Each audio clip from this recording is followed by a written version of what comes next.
Hi hello good morning. ಎಲ್ಲರೂ ಹೇಗಿದ್ದೀರಾ? I hope ಎಲ್ಲರೂ ಚೆನ್ನಾಗಿದ್ದೀರಾ ಅಂದ್ಕೊತಾ ಇದ್ದೀನಿ. ನಾನು ಇವತ್ತು ಡೈಲಿ ಬ್ಲಾಗ್ನ ಶೇರ್ ಮಾಡ್ತಾ ಇದ್ದೀನಿ. So once again happy new year. ತುಂಬ ಲಾಂಗ್ ಟೈಮ್ ಆದಮೇಲೆ ಡೈಲಿ ಬ್ಲಾಗ್ನ ಮಾಡ್ತಾಯಿದ್ದೀನಿ. ಲಾಂಗ್ ಟೈಮ್ ಅಂದರೆ ಸುಮಾರು ಮಂತೇ ಆಗೋಗ್ಬಿಟ್ಟಿದೆ ನಾನು ವೀಡಿಯೋನ ಅಪ್ಲೋಡ್ ಮಾಡಿ. ಸೊ ಹಂಗೆ ಇವತ್ತಿನ ಅಂದರೆ ನ್ಯೂ ಇಯರ್ ಸ್ಟಾರ್ಟ್ ಆದಮೇಲಿಂದ ಇದೇ ಮೊದಲನೇ ಬ್ಲಾಗ್ ಆಗಿರುತ್ತೆ ನಂದು. ಸೊ ಮತ್ತೆ ಇನ್ನೊಂದು ಸಲ ಹೇಳ್ತೀನಿ, ಹೊಸ ವರ್ಷದ ಆರ್ಥಿಕ ಶುಭಾಶಯಗಳು ಫ್ರೆಂಡ್ಸ್. ಓಕೆ ಫ್ರೆಂಡ್ಸ್, ಬನ್ನಿ ಇವತ್ತಿನ ಬ್ಲಾಗಲ್ಲಿ ಏನೇನು ವಿಶೇಷ ಇದೆ ಅಂತ ಅಂದ್ಬಿಟ್ಟು ನೋಡ್ಕೊಂಡು ಬರೋಣ. ಫ್ರೆಂಡ್ಸ್, ಇವತ್ತು ನನ್ನ ಮಗಳದು ಸಂಕ್ರಾಂತಿ ಪ್ರಯುಕ್ತ ಒಂದು ಶೂಟ್ ಇತ್ತು. ಸೊ ಆ ಶೂಟ್ನ ಮುಗಿಸ್ಕೊಂಬರೋಣ ಅಂತ ಹೇಳ್ಬಿಟ್ಟು ನಮ್ಮ ಫ್ಯಾಮಿಲಿ ಸಮೇತ ಹೊರಟಿದ್ದೀವಿ. ಸೊ ಈ ಶೂಟ್ ಬಂದು ಸಿಟಿಯಿಂದ ಹೊರಗಡೆ, ಅಂದರೆ ಈ ಕಡೆ ಕನಕಪುರ ನೈಸ್ ರೋಡ್ ದಾಟಿ ಸೋಮನಹಳ್ಳಿ ನಿಯರ್ ಬೈ ಅಲ್ಲಿ ಶೂಟ್ ಅಲ್ಲಿ ಇಟ್ಕೊಂಡಿದ್ದೀವಿ ಅಂತ ಹೇಳಿ ಅವರು ಲೊಕೇಶನ್ ಶೇರ್ ಮಾಡಿದರು. ಸೊ ಆ ಲೊಕೇಶನ್ಗೆ ಹೊರಟಿದ್ದೀವಿ. ಸೊ ಅದ್ರ ಮಧ್ಯದಲ್ಲಿ ನನ್ನ ಮಗಳು ಟೈಮ್ ಆಗೋಗ್ಬಿಟ್ಟಿದೆ ಅಂತ ಬೇರೆ ತುಂಬಾ ಕೋಪ ಮಾಡ್ಕೊಂಡಿದ್ಲು. ನಾವು ಎಷ್ಟೇ ಸಮಾಧಾನ ಮಾಡಿದ್ರು ಅವಳು ಇನ್ ಟೈಮ್ ಅಲ್ಲಿರಬೇಕು ಅನ್ನೋದೊಂದು, ಶಾರ್ಪ್ ಟೈಮಲ್ಲಿ ಇರಬೇಕಲ್ಲಿ ಅನ್ನೋದೊಂದು ಆಲ್ರೆಡಿ ಅವಳ ಮೈಂಡಲ್ಲಿ ಥಾಟ್ ತುಂಬಾ ಪ್ರಿಪೇರ್ ಆಗೋಗ್ಬಿಟ್ಟಿದೆ ಟೈಮಲ್ಲಿ ಇರಬೇಕು ಅಂತ. ಸೊ ನೋಡಿ, ಆ ಗ್ಯಾಪಲ್ಲೂ ಒಂದು ಹಂಗೆ ಸ್ಮೈಲ್ ಹಾಕಿದ್ಲು. ನಾವು ಕೂಡ ಅರ್ಲಿ ಮಾರ್ನಿಂಗ್ ಹೊರಟಿದ್ದು, ಅಂದರೆ ಆ ಟೈಮ್ಗೆ ಏನು ಫ್ರೆಶ್ ಆಗಿ ಒಂದು ಮಕ್ಕಳು ಫ್ರೆಶ್ ಮೈಂಡಲ್ಲಿರ್ತಾರೆ. ಎದ್ದಾಗ ಶೂಟ್ ಮಾಡೋದಕ್ಕೂ ಚೆನ್ನಾಗಿರುತ್ತೆ, ಜೊತೆಗೆ ಸೂರ್ಯನ ಬೆಳಕು ತುಂಬ ಚೆನ್ನಾಗಿರುತ್ತೆ. ಅರ್ಲಿ ಮಾರ್ನಿಂಗ್ ಶೂಟ್ ಮಾಡಿದ್ರೆ ಅದಕ್ಕೊಂದು ಕ್ರೇಜೇ ಬೇರೆ ಇರುತ್ತೆ ಅಂತ ಹೇಳ್ಬಿಟ್ಟು ಸೊ ಅರ್ಲಿ ಮಾರ್ನಿಂಗೇ ಬರೋಕ್ಕೆ ಹೇಳಿದರು. ನಾವು ಕೂಡ ಟಿಫನ್ ಮುಗಿಸಿರಲಿಲ್ಲ. ಅರ್ಲಿ ಮಾರ್ನಿಂಗ್ ಅವಳನ್ನ ಎದ್ದು ನಾವು ರೆಡಿಯಾಗಿ ಅವಳನ್ನ ಒಂದು ಸಿಂಪಲ್ಲಾಗಿ ರೆಡಿ ಮಾಡ್ಕೊಂಡು, ಆ ಶೂಟ್ಗೆ ಯಾವ ಥರ ಥೀಮ್ ಹೇಳಿದ್ರು ಆ ಥೀಮಲ್ಲಿ ರೆಡಿ ಮಾಡಿಕೊಂಡು ಹೊರಟಿದ್ವಿ. ಅದ್ರ ಮಧ್ಯದಲ್ಲಿ ಟಿಫನ್ ಮುಗಿಸ್ಕೊಂಬಿಡೋಣ, ಟಿಫನ್ ಇಲ್ಲ ಅಂತಂದರೆ ಇನ್ನು ಅವಳು ಮತ್ತೆ ಇನ್ನು ಅದಕ್ಕೊಂದಷ್ಟು ಅಪ್ಸೆಟ್ ಆಗ್ತಾಳೆ ಅಂತ ಹೇಳಿ ಟಿಫನ್ ಮುಗಿಸ್ಕೊತಾ ಇದ್ವಿ. ನಾವು ಈ ಟಿಫನ್ ತಿಂದಿದ್ದಂತೂ ತುಂಬಾ ಚೆನ್ನಾಗಿತ್ತು. ಇಡ್ಲಿ ತುಂಬ ಎಷ್ಟು ಅಂದರೆ ತುಂಬ ಅದು ತಿಂದಾಗ ಆ ಮಜಾ ಏನು ಅನ್ನೋದು ನಮ್ಮ ಬಾಯಲ್ಲೇ ಅದನ್ನು ಅಷ್ಟು ಸುಲಭನಾಗಿ ಹೇಳೋಕ್ಕೆ ಆಗೋಲ್ಲ, ಅಷ್ಟು ಚೆನ್ನಾಗಿತ್ತು. ಬಟ್ ನನಗೊಂದಲ್ಲಿ ಮಿಸ್ ಆಗಿದ್ದು ಏನಂದರೆ ವಡೆ, ಮಸಾಲೆ ವಡೆ ತುಂಬ ಚೆನ್ನಾಗಿರುತ್ತೆ ಆ ವಡೆ. ಅದನ್ನು ತುಂಬ ಎಕ್ಸ್ಪೆಕ್ಟ್ ಮಾಡ್ತಾಯಿದ್ದೆ. ಸೊ ಅದು ಖಾಲಿ ಆಗೋಗ್ಬಿಟ್ಟಿತ್ತು. ಮತ್ತು ರಶ್ ಕೂಡ ಅಷ್ಟೇ ಇರುತ್ತೆ ಅಲ್ಲಿ. ಮಾರ್ನಿಂಗ್ ಅಂದರೆ 11:30 ಕ್ಲೋಸ್ ಅಲ್ಲಿ ಟಿಫನ್ ಸೆಂಟರ್. ಇನ್ನು ನೆಕ್ಸ್ಟ್ ಮಾರ್ನಿಂಗೇ ಅಲ್ಲಿ ಓಪನ್ ಆಗೋದು. ಆ ಒಂದು ಇಡ್ಲಿ ತಿನ್ನೋದಕ್ಕೆ ಎಷ್ಟು ಕ್ಯೂ ನಿಂತಿರುತ್ತೆ ಅಂತಂದರೆ ಅಲ್ಲಿ ಸಿಗೋದೇ ರೇರು. ಒಂಥರ ಅಡ್ವಾನ್ಸ್ ಬುಕ್ಕಿಂಗ್ ಅನ್ನೋ ಥರ ಕ್ಯೂನಲ್ಲಿ ನಿಂತ್ಕೊಂಡು ಆ ಇಡ್ಲಿಗಳನ್ನ ತೊಗೋಬೇಕು. ಅಂದರೆ ಅಷ್ಟೇ ಹೈಜೆನಿಕ್ ಆಗಿರುತ್ತೆ ಮತ್ತು ಅಷ್ಟೇ ನೀಟಾಗಿರುತ್ತೆ. ಟೇಸ್ಟ್ ಅಂತೂ ಅಮೇಝಿಂಗ್ ಆಗಿರುತ್ತೆ. ಫ್ರೆಂಡ್ಸ್, ಯಾರಾದರೂ ಈ ಕಡೆ ಕನಕಪುರ ರೋಡಲ್ಲೇ ಟ್ರಾವೆಲ್ ಮಾಡ್ತಾ ಇರೋರು ತಲಗಟ್ಪುರ ಹತ್ರ ಈ ಹೋಟೆಲ್ ಇರುತ್ತೆ. ಅವರೊಂದು ಚಿಕ್ಕದಾಗಿ ಮನೆಯಿಂದನೇ ಪ್ರಿಪೇರ್ ಮಾಡಿ, ಅಂದರೆ ಮನೆ ಪ್ಲಸ್ ಹೋಟೆಲ್ ಎರಡೂ ಒಂದೇ ಬಿಲ್ಡಿಂಗಲ್ಲಿ ಇಟ್ಕೊಂಡಿರೋದ್ರಿಂದ ಅಲ್ಲೇ ಒಂದು ಶಾಪ್ ಥರ ಇಟ್ಕೊಂಡು ಅಲ್ಲೇ ಸೇಲ್ ಮಾಡ್ತಾಯಿರ್ತಾರೆ. ಯಾರಾದರೂ ತಿನ್ನಬೇಕು, ಒಂದೊಳ್ಳೆ ಇಡ್ಲಿ ಮಾರ್ನಿಂಗ್ ಟೇಸ್ಟ್ ಮಾಡಬೇಕು ಅನ್ನೋ ಆಸೆ ಇರೋರು ಬಂದು ಕೂಡ ಅಲ್ಲಿ ಟೇಸ್ಟ್ ಮಾಡಿ. ನನಗಂತೂ ತುಂಬ ಇಷ್ಟ. ನನಗೆ ಅಂತಲ್ಲ, ಓವರಾಲ್ ನಮ್ಮ ಫ್ಯಾಮಿಲಿಗೆ ಅಲ್ಲಿ ಇಡ್ಲಿ ತಿನ್ನಬೇಕು ಅಂದ್ರೆ ತುಂಬ ಇಷ್ಟ. ಇವನ್ ನನ್ನ ಮಗಳು ಕೂಡ ಒಂದು ಸಲ ಫೇವ್ರೆಟ್ ಪ್ಲೇಸ್ ಆಗಿಬಿಟ್ಟಿದೆ. ಇಡ್ಲಿ ಅಂದರೆ ಆ ಹೋಟೆಲ್ ಇಡ್ಲಿನ ಓಕೆ ನನಗೆ ಬೇಕು ಅನ್ನೋ ಥರನೇ ಇಷ್ಟ ಆಗ್ಬಿಟ್ಟಿದೆ ಆ ಹೋಟೆಲ್ ಬಗ್ಗೆ.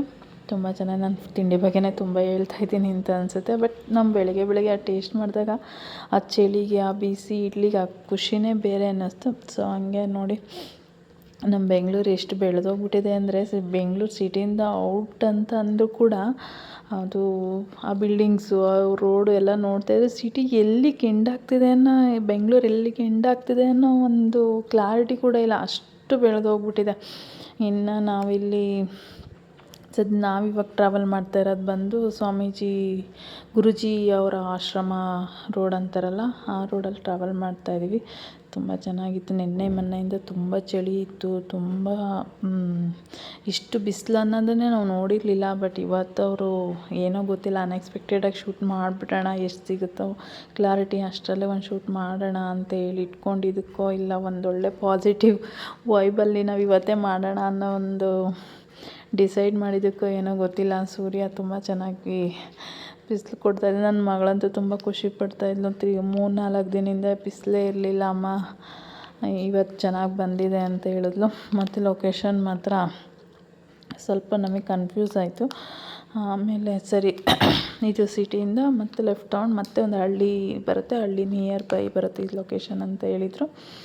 ಸೊ ಅಲ್ಲಿಂದ ನಾವು ನೋಡಿ ಈ ರೋಡಲ್ಲಿ ಹಂಗೆ ಟ್ರಾವೆಲ್ ಮಾಡ್ಕೊಂಡು ಬರ್ತಾಯಿದ್ವಿ. ಬಟ್ ನನ್ನ ಮಗಳಂತೂ ಹಿಂದೆ ಕೂತ್ಕೊಂಡು ಅಪ್ಪ ಅಪ್ಪ ಟೈಮ್ ಆಯಿತು ಅಂತಲೇ ತುಂಬಾ ಟೆನ್ಷನ್ ಆಗಿಬಿಟ್ಟಿದ್ಲು. ನಾವು ಹಂಗೂ ಹೇಳಿದ್ವಿ, ಇಲ್ಲ ಶಾರ್ಪ್ ಟೈಮಲ್ಲಿ ನಾವು ಅಲ್ಲಿ ಇರ್ತೀವಿ ಅಂತ ಹೇಳಿ ಏನೋ ಒಂದು ಸಮಾಧಾನ ಮಾಡಿ ಫೈನಲಿ ನಾವು ಲೊಕೇಶನ್ ರೋಡಿಗೆ ಬಂದಾಯಿತು.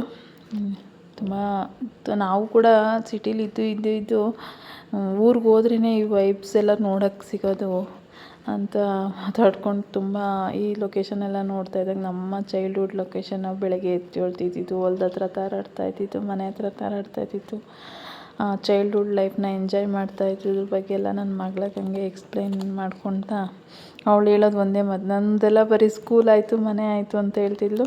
ನೋಡಿ ಇದೇ ಲೊಕೇಶನು. ಸೊ ನಾವೆಲ್ಲ ಆನ್ ಟೈಮ್ಗೆ ಬಂದ್ವಿ. ಸೊ ಅವಳಿಗೂ ಸ್ವಲ್ಪ ಮೈಂಡ್ ಫ್ರೀ ಆಯಿತು ಕೂಡ.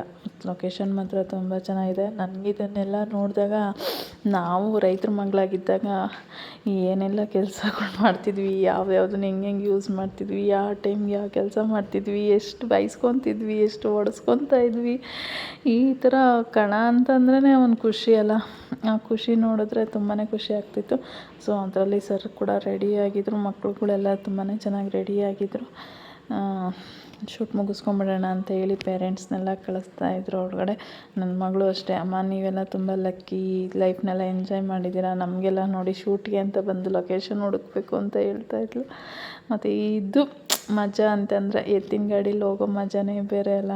ಆ ಖುಷಿ ಎಂಜಾಯ್ ಮಾಡೋದಂದ್ರೇ ತುಂಬ ಇಷ್ಟ. ಬಟ್ ನನ್ನ ಮಗಳಿಗೂ ಅಷ್ಟೇ ಇದೆಲ್ಲ ಈ ಥರದ್ದೆಲ್ಲ ನೋಡಿ ಇವ್ರ ಜೊತೆ ಎಲ್ಲ ಯಾರಾದರೂ ಆಗಿರಲಿ ಅದು ನಮಗೆ ಗೊತ್ತಿಲ್ಲ, ಬಟ್ ನಾನು ಅವ್ರ ಜೊತೆ ಇರಬೇಕು, ನಾನು ಅದನ್ನು ಎಂಜಾಯ್ ಮಾಡಬೇಕು ಅನ್ನೋ ಒಂದು ಮೈಂಡ್ ಅಂತೂ ಅವಳಿಗೆ ತುಂಬಾ ಬಂದುಬಿಟ್ಟಿದೆ.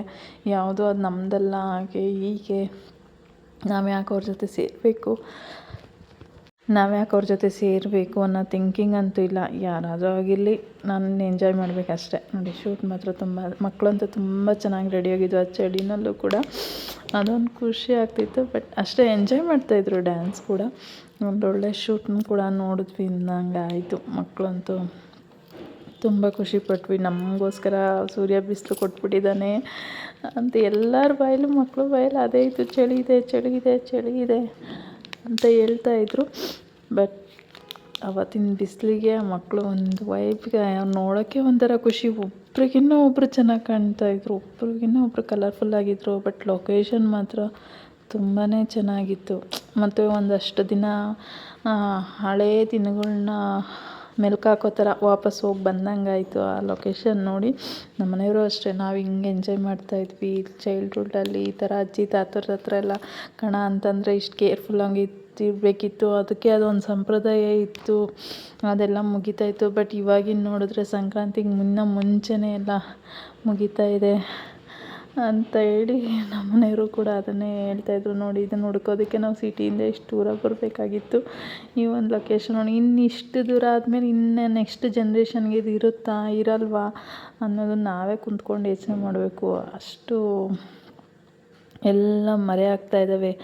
ಇವಾಗಿನ ಸಂಪ್ರದಾಯನೂ ಅಷ್ಟೇ, ಇವಾಗಿನ ಟ್ರೆಡಿಷ್ನಲ್ಲು ಅಂದರೆ ಅಲ್ಲ, ಹಳ್ಳಿ ಜೀವನ ಅನ್ನೋದೇ ಕೂಡ ತುಂಬಾ ಬದಲಾಗ್ತಾ ಇರೋದ್ರಿಂದ ಎಲ್ಲ ಮಾಡ್ರನ್ ಲೈಫ್ ಅಂತ ಅಡಿಟ್ ಆಗಿ ಕೆಲವೊಂದೆಲ್ಲ ಮರೆಯಾಗ್ತಾ ಇದೆ ಇವಾಗ ಹುಡುಕಿ. ಬಟ್ ಈ ಲೊಕೇಶನ್ಗೆ ಹುಡುಕ್ಬೇಕಾದ್ರೆ ತುಂಬ ಕಷ್ಟ ಬಿದ್ದಿದ್ದಾರೆ ಸರ್. ಒಂದು ಲೊಕೇಶನ್ ಹುಡುಕಿ ಅಲ್ಲೇ ಶೂಟ್ ಮಾಡಬೇಕು ಅಂತೇಳಿ. ಬಟ್ ಥ್ಯಾಂಕ್ಸ್ ಆ ಸರ್ಗೆ, ಈ ಒಂದು ಟೈಮಲ್ಲಿ ಅವ್ರಿಗೂ ಕೂಡ ಒಂದು ಥ್ಯಾಂಕ್ ಯೂನ ಹೇಳ್ತಾಯಿದ್ದೀನಿ. ನನ್ನ ಮಗಳ ಕಡೆಯಿಂದಾಗಲಿ ನಮ್ಮ ಕಡೆಯಿಂದಾಗಲಿ ನಮಗೂ ಕೂಡ ಈ ಒಂದು ಜಾಗ ನೋಡಿ ಒಂದಷ್ಟು ಹಳೆಯ ನೆನಪುಗಳನ್ನ ಮೆಲ್ಕಾಗೋ ಥರ ಒಂದು ಅವಕಾಶ ಮಾಡಿಕೊಟ್ಟಿದ್ದಕ್ಕೆ ತುಂಬಾ ಥ್ಯಾಂಕ್ ಯು ಸರ್. ಫ್ರೆಂಡ್ಸ್ ನೋಡಿದ್ರಲ್ಲ, ನೀವು ಈ ಲೊಕೇಶನ್ ಎಲ್ಲ ನೋಡಿದಾಗ ನಿಮ್ಗೇನು ಅನ್ನಿಸ್ತು? ಈ ಲೊಕೇಶನ್ ನೀವು ಯಾರಾದರೂ ಈ ಲೈಫಲ್ಲಿ ಎಂಜಾಯ್ ಮಾಡಿರೋರು ಇದ್ದಾರೆ, ಏನು ಅನ್ನಿಸ್ತು ಅನ್ನೋದನ್ನು ಕಮೆಂಟ್ ಬಾಕ್ಸಲ್ಲಿ ಕಮೆಂಟ್ ಮಾಡಿ. ಸೊ ಹೀಗಿತ್ತು. ಐ ಹೋಪ್ ನಿಮಗೆಲ್ಲರಿಗೂ ತುಂಬಾ ಇಷ್ಟ ಆಗಿರುತ್ತೆ ಈ ವಿಡಿಯೋ ಅಂತ ಅಂದ್ಕೊತಿದ್ದೀನಿ. ಸೊ ಆಫ್ಟರ್ ಲಾಂಗ್ ಟೈಮ್ ನಾನು ತುಂಬ ದಿನಗಳಾದಮೇಲೆ ವೀಡಿಯೋನ ಅಪ್ಲೋಡ್ ಮಾಡ್ತಾಯಿದ್ದೀನಿ. ಸೊ ಇನ್ಮೇಲೆ ಕಂಟಿನ್ಯೂಸ್ ಆಗಿ ಅಪ್ಲೋಡ್ ಮಾಡೋಣ, ಬ್ಲಾಗ್ ಕಂಟಿನ್ಯೂ ಮಾಡೋಣ ಅಂತ ಡಿಸೈಡ್ ಮಾಡಿ ಒಂದು ಡಿಸಿಷನ್ ತೊಗೊಂಡಿದ್ದೀನಿ. ಅಂದರೆ ಒಂದು ರೆವಲ್ಯೂಷನ್ ಇರುತ್ತಲ್ಲ ನ್ಯೂ ಇಯರ್ಗೆ ಅಂತ ಹೇಳ್ಬಿಟ್ಟು ಒಂದಿಷ್ಟು ಚೇಂಜಸ್ ಮಾಡ್ಕೋಬೇಕು ಅನ್ನೋದೊಂದು ಇರುತ್ತಲ್ಲ, ಆ ಒಂದು ಕಾನ್ಸೆಪ್ಟ್ ಮೇಲೆ ನಾನು ಕೂಡ ಕೆಲವೊಂದು ಅಡಾಪ್ಟ್ ಮಾಡಿಕೊಂಡು ನಾನು ಕೂಡ ಚೇಂಜಸ್ ಮಾಡ್ಕೋಬೇಕು ಅನ್ನೋ ಒಂದು ರೂಲ್ಸ್ ಮೇಲೆ. ಸೊ ಇನ್ಮೇಲೆ ಈ ಒಂದು ಇಯರಿಂದ ಸ್ಟಾರ್ಟ್ ಆದಮೇಲೆ, ಈ ಮೊದಲನೇ ವೀಡಿಯೋ ಸ್ಟಾರ್ಟ್ ಮೇಲೆ ಸೊ ಇನ್ಮೇಲೆ ಕಂಟಿನ್ಯೂಸ್ ಆಗಿ ಬ್ಲಾಗ್ನ ಅಪ್ಲೋಡ್ ಮಾಡ್ತಾಯಿರ್ತೀನಿ. ಓಕೆ ಫ್ರೆಂಡ್ಸ್, ಇದಾಗಿತ್ತು ಇವತ್ತಿನ ವೀಡಿಯೋ. ನೀವೆಲ್ಲರೂ ಕೂಡ ತುಂಬ ಚೆನ್ನಾಗಿ ನೋಡಿದ್ದೀರಾ ಅಂತ ಭಾವಿಸ್ಕೊಳ್ತಾ ಹೀಗೆ ನೋಡ್ತಾಯಿರಿ. ಇಲ್ಲ ವಿಡಿಯೋ ನಿಮ್ಗೆ ಇಷ್ಟ ಆದರೆ ಲೈಕ್ ಮಾಡಿ, ಫಾಲೋ ಮಾಡಿ ಫ್ರೆಂಡ್ಸ್. ಮತ್ತು ಇನ್ನೊಂದು ಸಲ ಹೇಳ್ತಾಯಿದ್ದೀನಿ, ಈ ಒಂದು ಲೊಕೇಶನ್ನಲ್ಲಿ ನೀವೆಲ್ಲರೂ ಎಂಜಾಯ್ ಮಾಡಿದರೆ, ಈ ಲೊಕೇಶನ್ ಥರ ಅಂದರೆ ನಿಮ್ಮ ಲೈಫಲ್ಲಿ ಯಾವುದಾದ್ರೂ ಒಂದು ಹಳೆ ನೆನಪಿದ್ರೆ ಒಂದು ಕಾಮೆಂಟ್ ಮಾಡಿ ಅಂತ ಹೇಳ್ತಾ, ಮತ್ತು ಇನ್ನೇನು ಹೇಳೋದು, ಮಕ್ಕಳ ಬಗ್ಗೆ ಅಂತೂ ತುಂಬಾ ಚೆನ್ನಾಗಿ ರೆಡಿಯಾಗಿ ಬಂದಿದ್ದರು. ಬಟ್ ಎಲ್ಲರೂ ಸಿಟಿಲಿರೋದ್ರಿಂದ ಮಕ್ಕಳು ಇಲ್ಲ ಇದೇಂದ್ರೇನು, ಈ ಹುಲ್ಲಂದ್ರೇನು, ಇದಕ್ಕೇನು ಬೆಳೆಸ್ತಾರೆ, ಪ್ರತಿಯೊಂದು ಎಷ್ಟು ಕ್ವಶನ್ ಬರ್ತಿತ್ತು ಮಕ್ಕಳು ಬಾಯಲ್ಲಿ ಅಂತಂದರೆ, ಅಂದರೆ ತಿಳ್ಕೊಳ್ಳೋ ಒಂದು ಕ್ಯೂರಿಯಾಸಿಟಿಗೂ ಅಥವಾ ಹೊಸ್ದಾಗಿ ಏನೋ ನೋಡ್ತಾ ಇದ್ದೀವಿ ಅನ್ನೋ ಒಂದು ಕ್ಯೂರಿಯಾಸಿಟಿಗೂ ಏನೋ ಗೊತ್ತಿಲ್ಲ, ಪ್ರತಿಯೊಬ್ಬರು ಬಾಯಲ್ಲೂ ಡಿಫ್ರೆಂಟ್ ಕ್ವಶನ್ಸ್ಗಳು ಬರ್ತಿತ್ತು. ಆನ್ಸರ್ ಹೇಳಿದ್ರೆ ಆ ಆನ್ಸರ್ಗೆ ಇನ್ನೊಂದು ಕ್ವಶನ್ ರೈಸ್ ಆಗ್ತಿತ್ತು, ಆ ಆನ್ಸರ್ ಜೊತೆ ಇನ್ನೊಂದು, ಹಿಂಗೆ ನನಗಿದು ಗೊತ್ತು ಕಣೆ ಅಂತ ಒಬ್ಬರು ಶೇರ್ ಮಾಡಿದ್ರೆ ನನಗಿದು ಗೊತ್ತು ಅಂತ ಒಬ್ಬರು, ಹಂಗೆ ಆ ಲೈಫ್ ಚೆನ್ನಾಗಿರ್ತಲ್ವ. ನಮ್ಮಮ್ಮ ಹೇಳಿದ್ರು, ನಮ್ಮ ಅಪ್ಪ ಹೇಳಿದ್ರು, ಅದನ್ನೆಲ್ಲ ಕೇಳಿಸ್ಕೊಂಡಾಗ ತುಂಬ ಖುಷಿ ಆಗ್ತಾಯಿತ್ತು. ನಾವೇ ಲಕ್ಕಿ ಒಂದು ಕಡೆ ಈ ಜೀವನ ಎಲ್ಲ ನಾವು ದಾಟ್ಕೊಂಡು ಬಂದಿರೋದು ಅಂತ ಹೇಳ್ಕೊಳ್ತಾ ಫ್ರೆಂಡ್ಸ್, ಇನ್ನೇನು ಹೇಳೋದು, ಸರಿ ಒನ್ಸ್ ಅಗೇನ್ ಮತ್ತೆ ಹೇಳ್ತಾಯಿದ್ದೀನಿ, ನಿಮ್ಮೆಲ್ಲರಿಗೂ ಹೊಸ ವರ್ಷದ ಶುಭಾಶಯಗಳು. ಎಲ್ಲರಿಗೂ ಒಳ್ಳೆಯದಾಗಲಿ. ನಿಮ್ಮಲ್ಲೂ ನೀವು ಏನಾದರೂ ಚೇಂಜಸ್ ಅನ್ನೋದಿದ್ದರೆ ಇವತ್ತಿಂದ ಈ ಕ್ಷಣದಿಂದನಾದರೂ ಬದಲಾವಣೆ ಮಾಡ್ಕೊಳ್ಳಿ. ಎಲ್ಲರಿಗೂ ಒಳ್ಳೆಯದಾಗಲಿ. ಮತ್ತು ಸಂಕ್ರಾಂತಿ ಹಬ್ಬದ ಆರ್ಥಿಕ ಶುಭಾಶಯಗಳು ಅಂತಲೂ ಕೂಡ ಹೇಳ್ತಾ, ಬಟ್ ಇನ್ನೊಂದು ವಿಶೇಷ, ಇನ್ನೊಂದೇನು ಹೇಳಬೇಕಂದ್ರೆ, ಇದು ಸಂಕ್ರಾಂತಿ ಮುಗಿಯೋಕ್ಕೆ ಮುಂಚೆನೇ ಸುಗ್ಗಿ ಮುಗ್ದೋಗ್ತಾ ಇದೆ. ಈ ಸುಗ್ಗಿ ಕಾಲ ಇಷ್ಟು ಬೇಗ ಮುಗೀತಿದೆ ಅಂತ ಅಜ್ಜಿ ಅದನ್ನೇ ಹೇಳ್ತಾಯಿದ್ರು. ನಾವೆಲ್ಲ ಸಂಕ್ರಾಂತಿಗೆ ಮನೆಗೆ ಸುಗ್ಗಿ ತಗೊಂಡೋಗಿ ಮನೆಗೆ ಹೋಗ್ತಿದ್ವಿ.